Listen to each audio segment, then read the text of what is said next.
Terve ja heipä hei! Minä ja tässä on amatöörin In The Bag. Koska In The Bag videoita pitää tehdä. Reppu on AX4. Butti in the Butters. Hard Exo linkkejä kaksin kappaleen. Koska linkki hyvä. Heitosta löytyy... Mulla on nyt testissä pari Pro-diskuksen Jokeri X, Ultrium ja Premium ylivakaampana kaiffarina. Olen tykännyt, jäänee bagiin. Saa nähdä, että kumpi jää bagiin ja kumpi ei jää, mutta kuitenkin. Sitten siitä suorempana niin mulla on Origo Color Glow Lehtomäki-versio.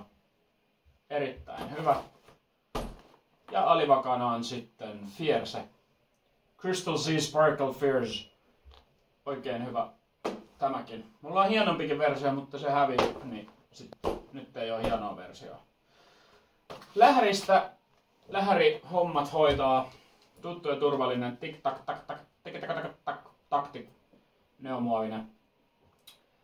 Aikaisemmin oli myös kannel, mutta kannel no more, koska kannel on kadonnut. Harmillinen takaisku sinänsä, mutta kuinka niin, tai se on sellaista. Midari-osasto.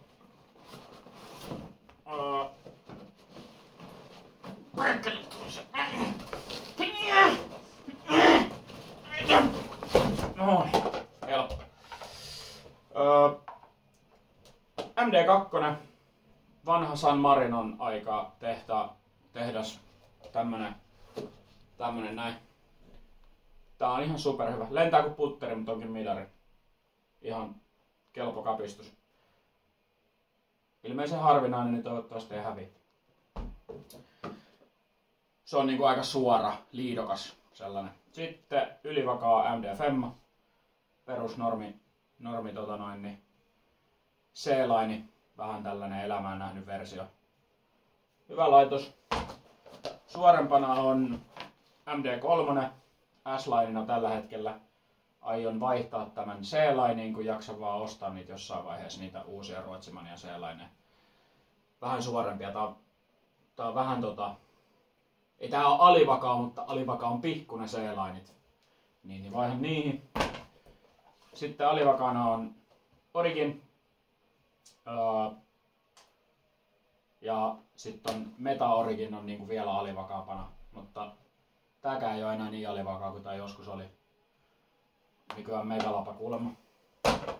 Väylikset.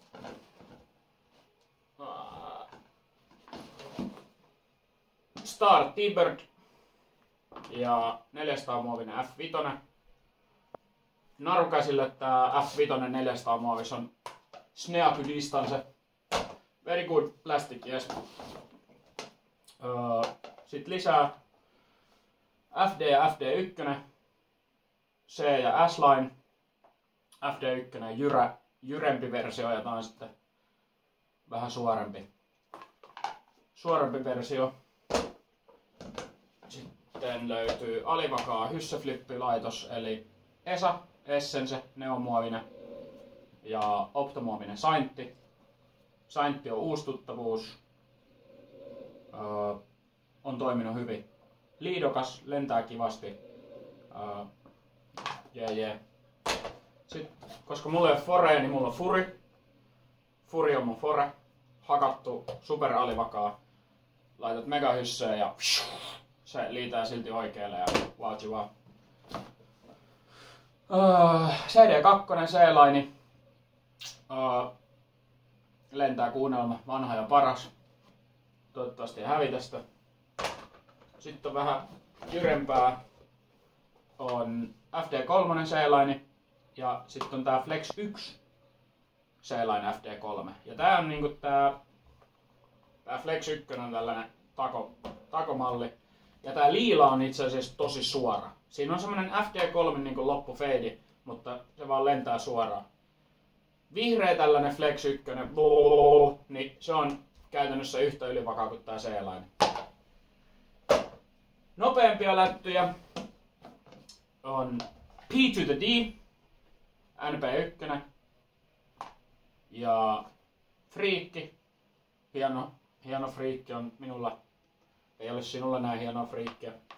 Tää on vähän alivakaa ollakseen PD. Tää on vielä aika ylivakaa, koska tätä ei ole tarpeeksi hakattu, kun tää vasta tuli värjäyksestä, mutta sitä kun vähän hakkaa, niin siitä tulee vähän suorempi. Sitten leveä rimmiset. Niitä on nyt on historiankirjat sekaisin, koska niitä on nykyisin 3. Aikaisemmin ei ollut yhtään. Se johtuu siitä, että mä oon narukäsi, mutta nyt mä en enää ilmeisesti olekaan. Mutta mulla on vanha Performance Line DD, joka on niinku vähän vakaampi. Sitten on Horisontti Stratosfääri DD1, joka on sitten taas niinku vähän alivakaahko, suorempi. Ja jokaisella itseään kunnioittavalla frisbee-golfarilla on Tömpsin punainen dessu. Niin mulla on nyt tämmönen Tömpsin punainen dessu. Mä oon omistanut sen jo varmaan vuoden. Mutta nyt se on löytänyt tiensä bagiin, koska mä oon oppinut heittää. Tämähän on siis Star Destroyer Ricky Wysocki 2-time World Champion dessu. Niin tätäkin mä oon nyt oppinut heittää. Ja tää on vakaahko dessu. Tömssille kuulemma alivakaa, mutta mulle aika vakaa. Tällä pystyy nyt sitten repimään ja heittää pitkälle.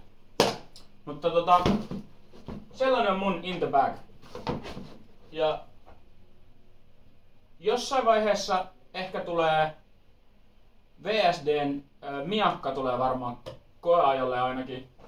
Katsotaan, jos se löytää tiensä reppuun asti. Ja nyt nää kiekot meni väärinpäin. Voi helvetin perkele. Mutta sitten, oiskohan jotain muuta helvetin tärkeää, mitä Interback-videossa pitää puhua. Mulla on 2 miniä. Mulla on tämmönen mini ja sitten mulla on tämmönen mini. Ja sitten suurimmalle osalle tärkeistä kiekoista niin löytyy varakappaleet hyllystä. Ja joo. MD3 vaihtuu C-linjaan, kunhan poika on kypsä. Tän AX-repun ainoa huono puoli on tää, että nää suuaukko on helvetin tiukka. Ja näitä saa vähän tälleen väkivaltaisesti tänne survoon. Ja se sinne pakko sinne mahtuu vittukin ja niin edelleen. Mutta eihän siinä. Siinä on reppuja. Muistakaa Disc Golf Finland Discord. Kiitos ja näkemiin. Moi moi.